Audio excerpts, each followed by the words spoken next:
은혜를 나누도록 하겠습니다. 오늘 본문은요, 우리가 다 알고 있고 교회를 안 다니는 사람도 아는 그런 본문인데요. 오늘 본문은 우리에게 무엇을 말하고 있고 우리는 이것을 통해서 무슨 정돈을 해야 할까요? 많은 사람들은 오늘 본문의 바벨탑 사건을 언어가 어떻게 나누어지게 되었는지를 설명하는 부분쯤으로 생각을 하고 내용을 보고 있습니다. 동시에 또 이렇게 생각하는 사람들도 있습니다. 하나님의 말씀에 순종하지 않으면 이런 어려움들이 우리에게 오게 되는구나. 제가 이제 선교사님은 아니었지만 선교사님처럼 이제 중국에 가서 사역을 했었잖아요. 근데 제일 어려웠던 것 중에 하나가 이 언어에 대한 거죠. 네. 의료 이런 것들도 다 막 어려운 부분들이 있지만 병원이 있어도요, 말이 안 통하면요 치료를 제대로 못 받아요.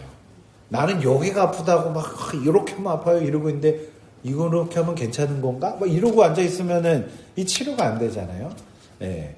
그러니까 언어가 굉장히 우리를 힘들게 하는 부분 중에 하나인데 우리가 불순종하면 그런 어려움을 당하게 되는구나 라고 정리하는 경우도 많이 있습니다. 그런데 사실 오늘 본문은요, 더 깊은 영적인 의미들을 담고 있습니다. 노아 홍수 이후에 하나님은 사람들에게 생육하고 번성하고 땅에 충만하라고 이렇게 명령을 하십니다. 처음에는 그렇게 잘 지낸 것 같아요.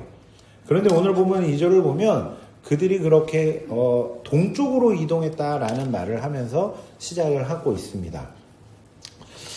노아 방주가 멈춰진 장소가 어디냐면 아라랏산이죠.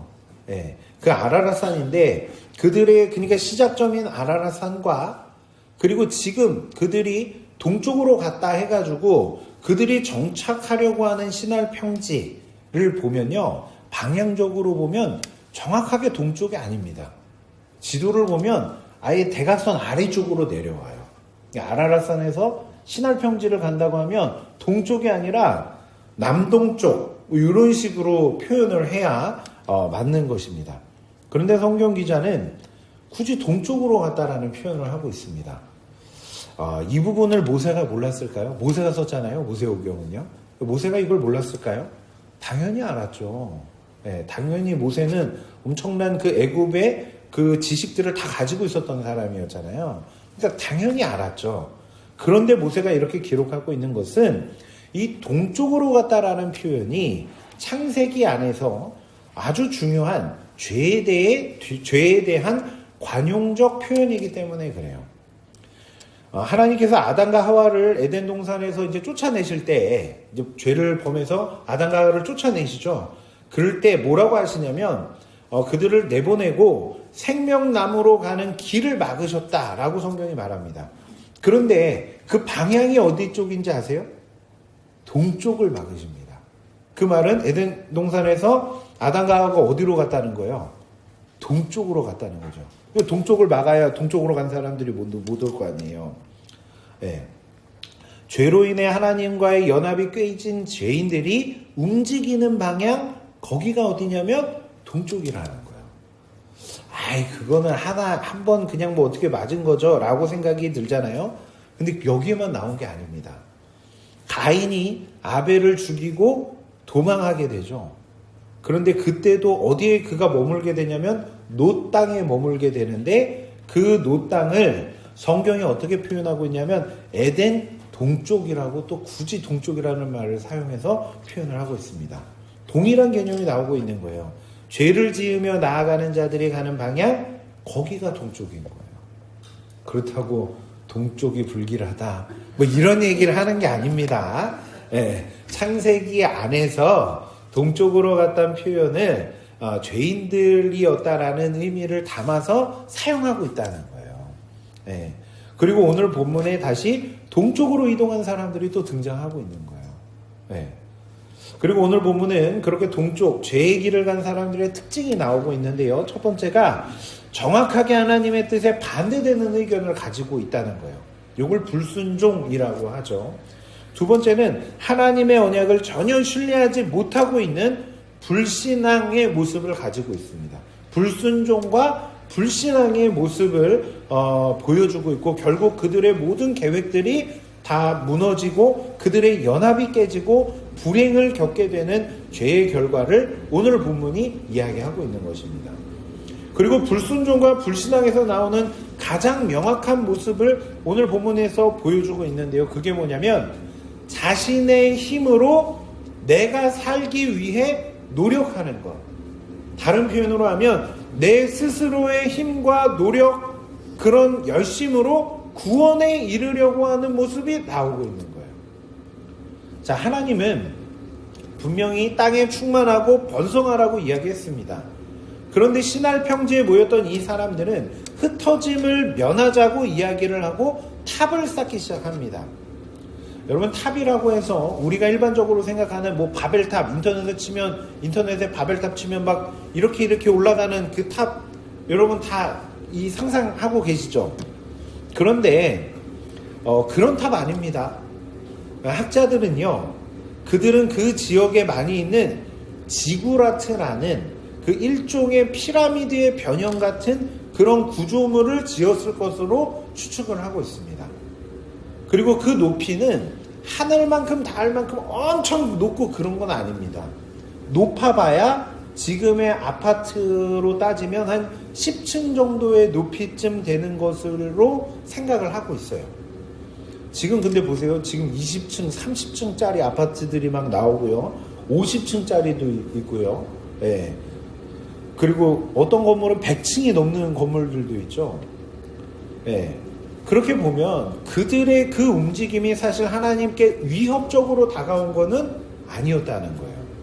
그런데 왜 하나님이 움직이셨을까요? 하나님이 위협을 느낀 게 아니라 그들의 계획과 생각이 하나님의 뜻에 전혀 다르게 움직여가고 있었기 때문에, 조금 더 명확하게 말씀드리면 그들의 죄된 움직임을 하나님이 보셨기에 하나님께서 그래서 움직이신 거예요. 자, 또 한 가지 또 봐야 될 것이 있는데, 그게 뭐냐면 그들이 탑을 쌓자고 하면서 그들이 그 탑을 쌓는 재료들 가운데 특이한 재료가 하나 나와요. 그게 뭐냐면 역청이라는 재료입니다. 이 역청은 일반적으로 아스팔트 재료가 되는 물질을 가공할 때 생기는 타르 같은 그런 끈적끈적한 그런 걸 말하는데요. 지금 이들이 하늘만큼 높게 하늘에 닿은 그 탑을 쌓으려고 하는데, 그렇게 하려고 하는 이유가 뭔지 역청이 그 의도를 드러내고 있는 거예요. 물론 겉으로는 우리의 이름을 내자 뭐 이렇게 하고 있는데 죽지 않고 살아서 이름을 내겠다는 거예요. 그런데 무엇으로부터 본인들이 죽지 않으려고 하는지가 역청이 드러내고 있는 거예요. 역청이요, 바벨탑 사건 바로 앞 노아 방주 때 이미 한번 나옵니다. 방주를 만들 때 하나님이 뭐라고 하시냐면 역청으로 안팎을 칠하라고 말씀하셔요. 그리고 역청이 또 출애굽기에도 나옵니다. 모세를 이렇게 갈대 상자에 이렇게 띄워서 물에 띄우죠. 그때 그 바구니를 뭘로 칠하냐면 역청으로 칠해요. 중요한 건 그렇게 역청으로 칠했더니 물에 죽어야 할 사람들이 살게 됐다는 거예요. 공통적으로 지금 물과 죽음, 역청과 삶, 이게 나오잖아요. 그런데 지금 탑을 쌓는 일에 진흙을 대신해서 역청을 사용하고 있다는 것은 그들이 지금 무엇을 대비하고 있는지를 드러내고 있는 거예요. 그게 뭐예요? 홍수인 거예요. 홍수. 아니, 무지개 언약 주시면서 홍수는 없다고 했잖아요. 네, 하나님 그렇게 말씀하셨죠. 그런데 지금 그들은 그 하나님의 언약을 믿지 못했던 거예요. 그래서 그들은 홍수를 대비해서 홍수를 이겨낼 수 있는 방법을 스스로 생각하고 취한 거예요. 그것도 그 방법이 어디서부터 왔어요? 하나님이 알려주신 방법. 하나님의 방법을 흉내내는 역청을 바라는 모습으로 자신들이 스스로 구원에 이르기를 지금 힘쓰고 있는 것입니다. 이게 언약을 신뢰하지 못하는 자들, 믿음 없는 자들이 하게 되는 자연스러운 모습입니다. 그리고 하나님은 그것을 오늘 본문을 통해서 악이라고 말씀하시는 거예요. 그리고 그 끝은 성공이 아니라 실패이며 멸망이고 고통이라고 말씀하시는 것입니다. 하나님은 그런 의도의 악함을 알고 그들의 생각이 실패로 끝나도록 언어를 흩으십니다. 그리고 그렇게 언어가 나누어지고 사람들은 그 언어대로 흩어지게 됩니다. 자, 이것이 오늘 본문인데요. 오늘 본문을 통해서 우리는 다음과 같은 사실을 정돈할 수 있게 됩니다. 먼저 인간이 하나님을 신뢰하지 못할 때 꼭 붙들게 되는 것이 있는데 그게 뭐냐면 바로 하나님의 방법을 흉내내는 자신의 노력, 이걸 붙들게 된다는 거예요. 하나님만 의지해야 되는데 하나님만 의지하는 게 조금 뭔가 부족하다라는 생각이 들 때 인간들은 하나님의 방법을 흉내내는 자신의 노력을 의지한다는 거예요. 하나님의 심판의 무시무시함을 그들은 홍수를 통해 확인을 했습니다. 지금 이때요, 노아가 살아있습니다. 노아가 아브라함 때까지도 살아있어요. 네.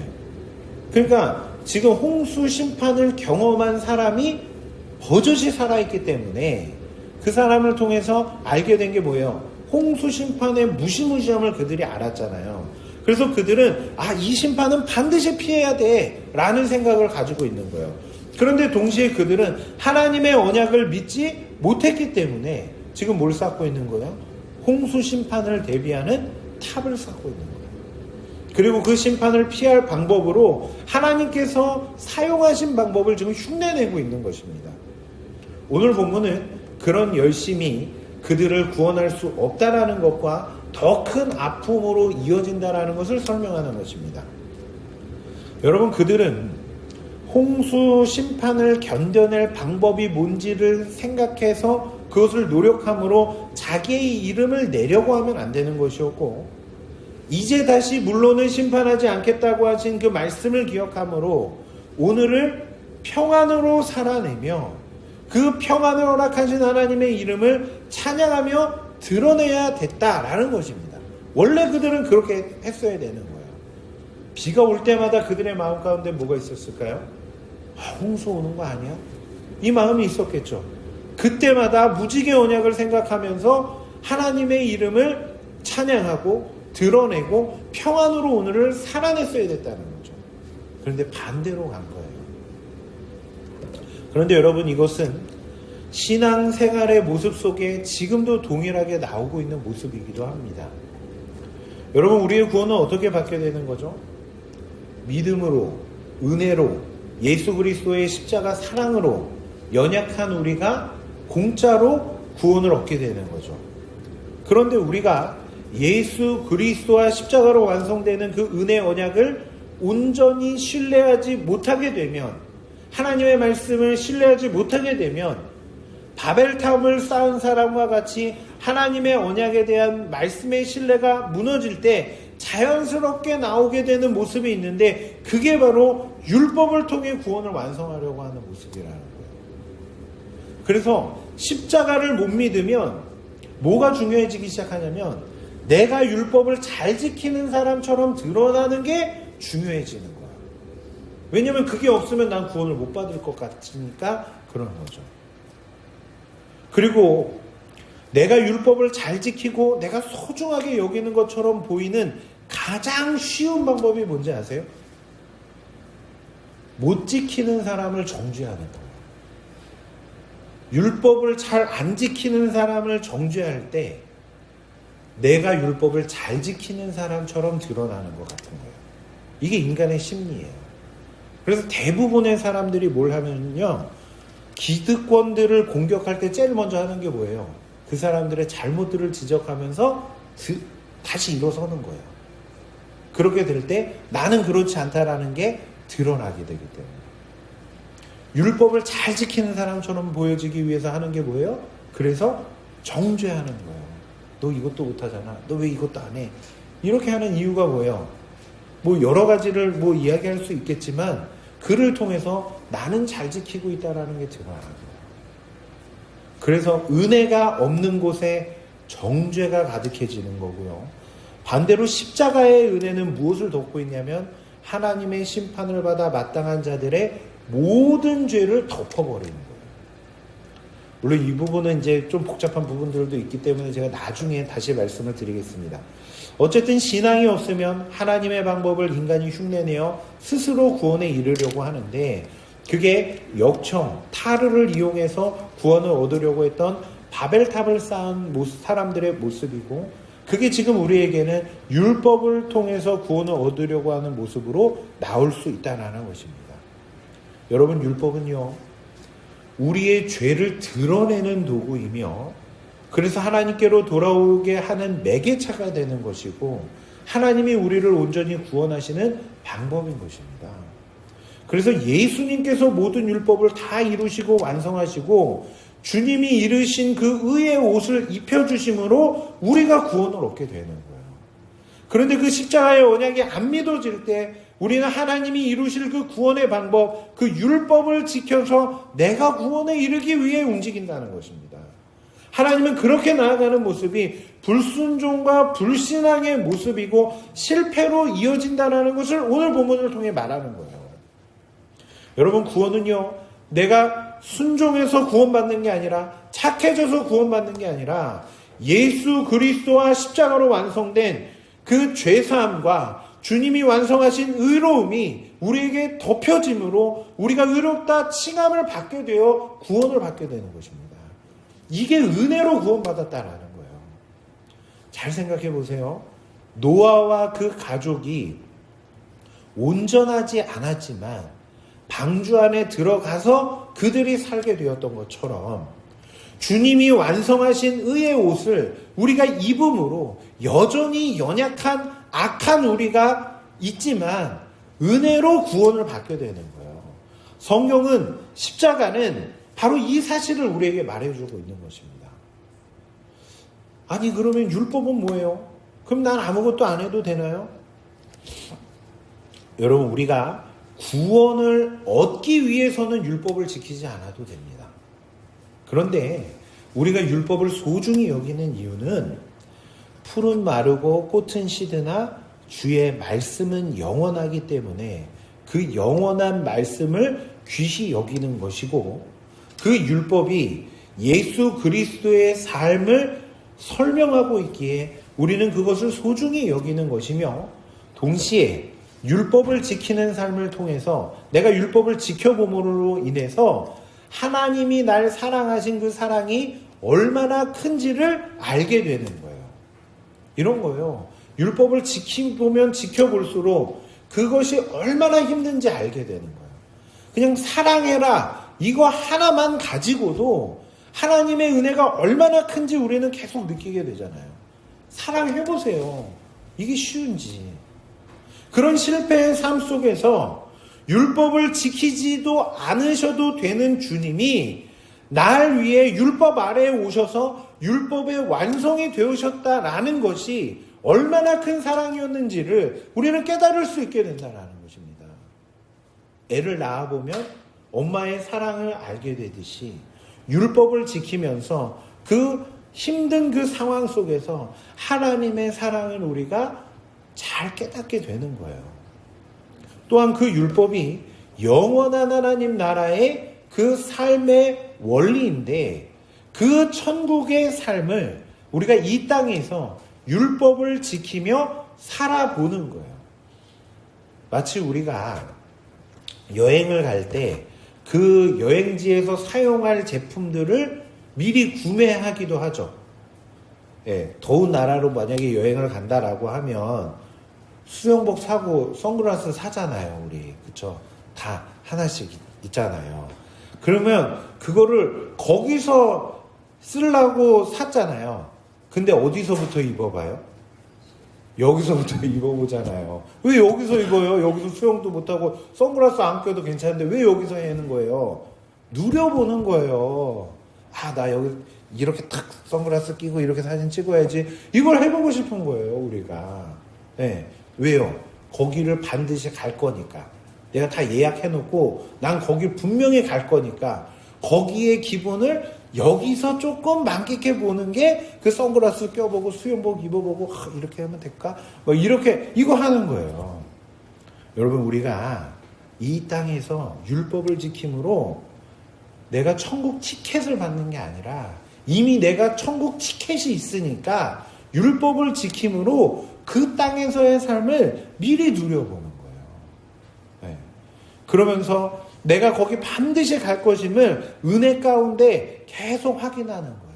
그래서 율법을 지켜보면서 물론 실패할 수도 있지만 그 율법을 지키는 삶을 살아가면서 우리의 소망은 더 공고해지는 거예요. 아, 내가 여기 반드시 갈 거지. 야, 여기가 이렇게 좋겠구나. 이런 것들을 우리가 알게 되는 것입니다. 그래서 율법이 소중한 거예요. 더 나아가 또 출애굽기를 보면요, 성막을 만들게 하시거든요. 그런데 성막에 특이한 부분이 있는데 문이 하나라는 거예요. 성막으로 들어가는 문은 하나입니다. 네. 그것은 오직 예수 그리스도라는 단 하나의 통로로만 하나님께 나아갈 수 있다는 것을 설명하는 것이죠. 자, 그런데 그 문이 어느 방향으로 나와 있는지 아세요? 딱 느낌 오시죠? 어느 방향으로 문이 나와 있을까요? 동쪽을 향해 나와 있어요. 문이. 왜 동쪽으로 열려 있을까요?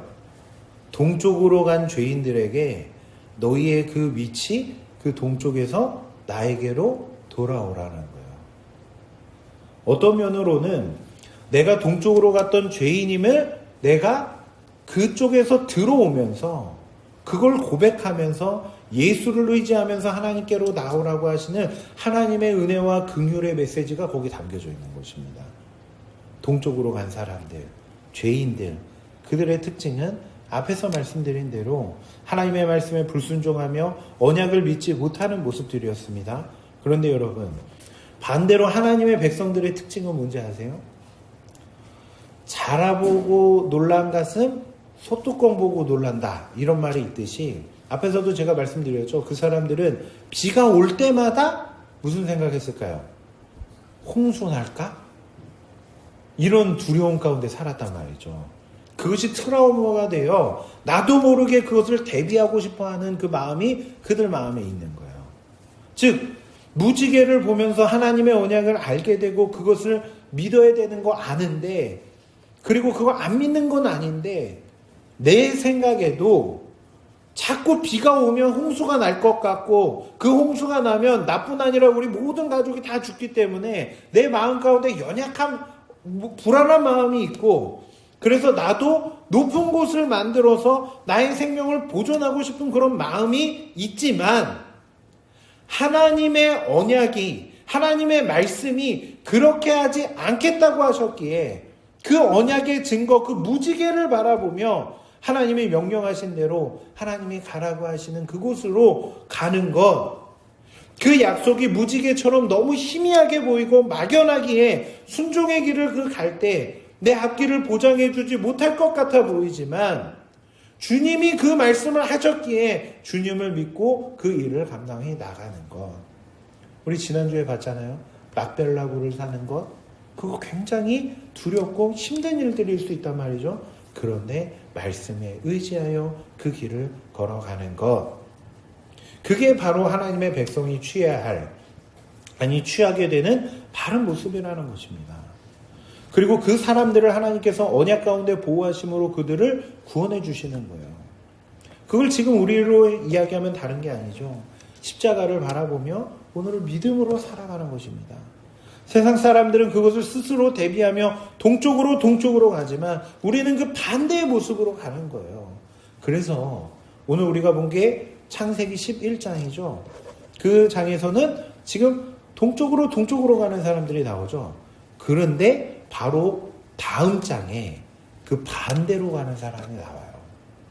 사람들이 동쪽으로 이동하는데 그 동쪽이 시날 평지였고 거기에서 바벨탑이 세워지는데 바로 옆 동네인 우르에서 하나님의 말씀에 의지해서 갈 바를 알지 못하지만 불순종의 장소인 동쪽에서 서쪽으로 움직인 사람 아브라함이 12장에 등장하는 것입니다.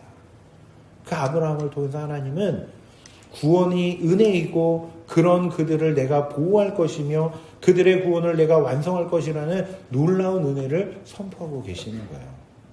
하나님은 오늘 이 메시지를 우리에게 주시면서 오늘을 거룩하게 살라고 하시는 것입니다. 아니, 더 정확하게는 이 메시지를 통해서 성경이 궁극적으로 말하고 싶어하는 메시지, 그게 뭐냐면 예수 그리스도와 십자가를 의지하여 세상과 다른 거룩한 삶을 살아가라고 하시는 거예요.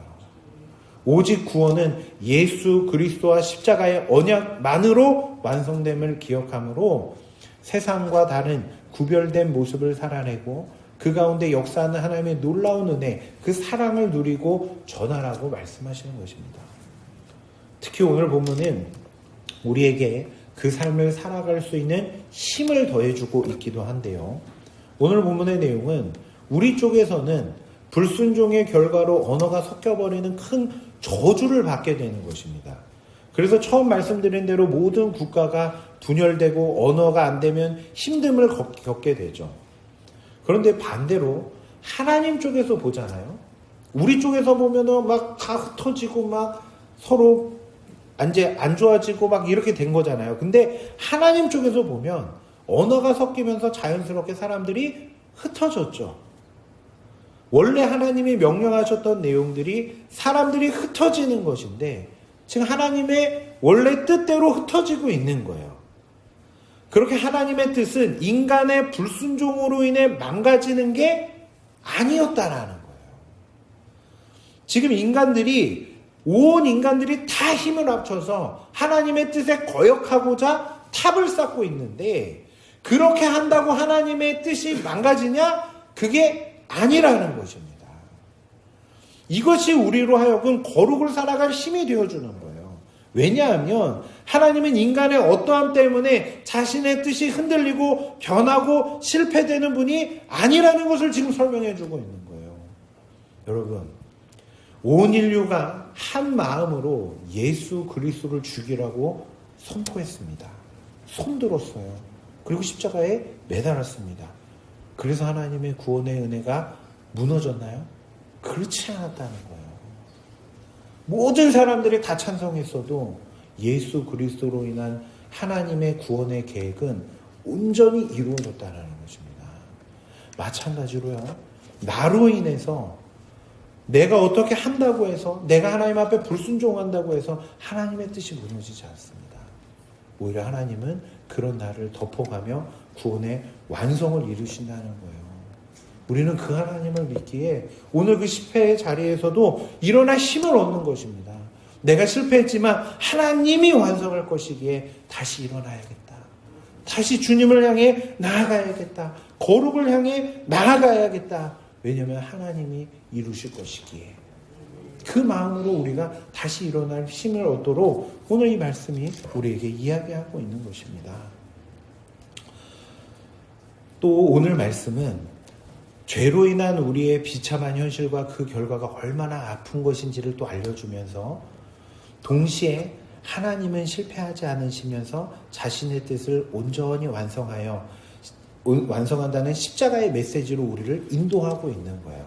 그래서 우리는 그 하나님을 바라보면서 십자가를 확인하고 그 하나님의 은혜들이 온전히 선포되도록 내 삶 속에서 그 십자가의 사랑을 채워가는 삶을 살아가는 거예요. 그리고 그 하나님이 이루실 그 선의 완성을 기대하며 오늘을 살아가는 것입니다. 최근 저희 교회에 편찮으신 분들이 좀 있으셨습니다. 그쵸? 지금도 뭐 편찮으신 분들이 계신데, 물론 연세가 많으신 분들이 계시기 때문에 항상 저는 이제 긴장하고 또 기도하고 또 이렇게 하고 있는데, 어떤 때는 이런 생각이 들 때가 있어요. 아, 내가 너무 기도를 못하나? 아, 내가 너무 기도에 나는 힘이 없나? 아니, 기도를 하는데 다치고 아프시고 이런 분들이 왜 계시지? 아, 내가 기도한 게 효력이 없나? 이런 생각이 들 때가 있어요, 제가. 이게 저의 연약함인 거죠. 그런데 그런 저에게 하나님이 이 말씀을 준비하면서 은혜를 주신 거예요.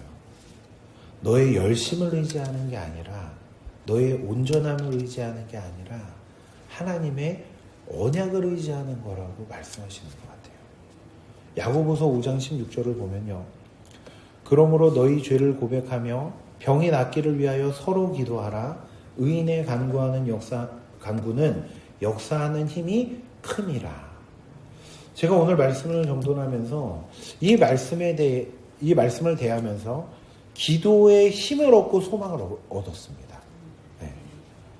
지금까지는 내가 열심히 기도하면 우리 성도님들이 그래도 안 아프겠지? 다치지 않으시겠지?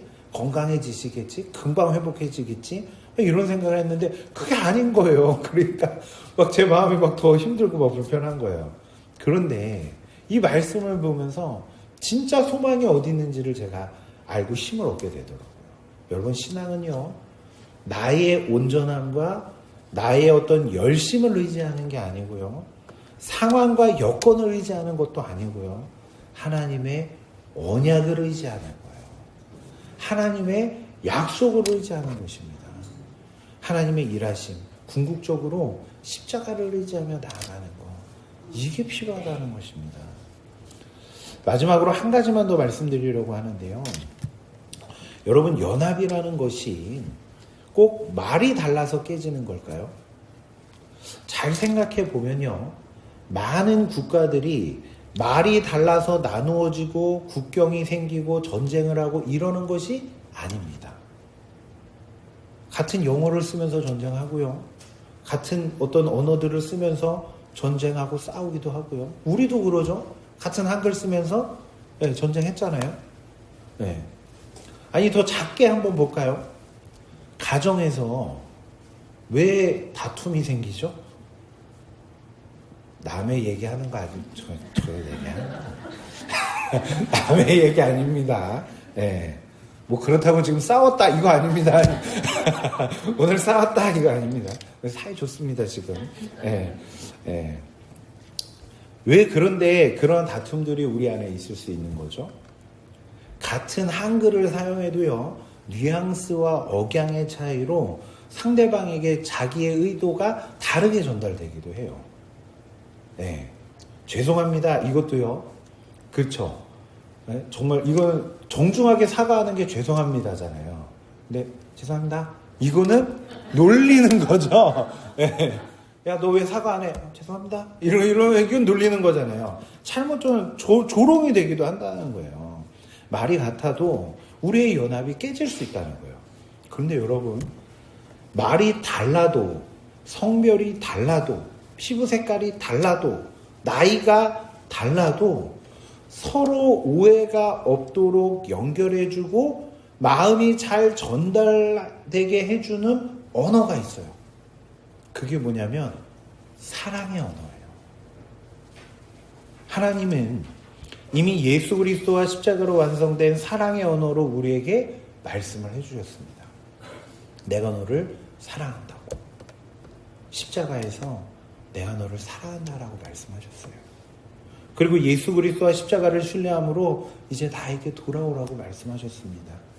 우리가 십자가를 통해 선포하고 계시는 그 하나님의 말씀을 듣고 그 언약을 신뢰한다면 우리의 연약함이 되는 그 순간에 하나님 앞에 확인되는 그 순간에 하나님 앞에 기도하며 또 하나님의 언약을 신뢰하며 당당하게 그리고 담대하게 나아가면 되는 것입니다.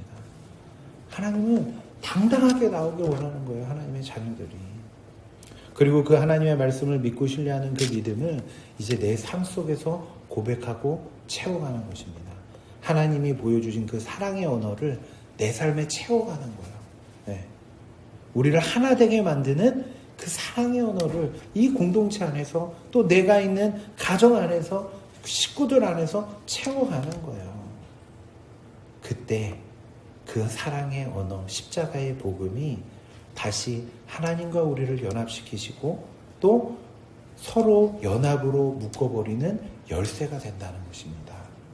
저와 여러분 그리고 옥상교회가 그 사랑의 언어, 십자가의 메시지로 하나가 되고 그 안에서 누리는 하나님의 사랑을 기뻐하며 그리고 전해주고 흘려주는 그런 모든 옥산의 가정 그리고 공동체가 되기를 주님의 이름으로 축원합니다.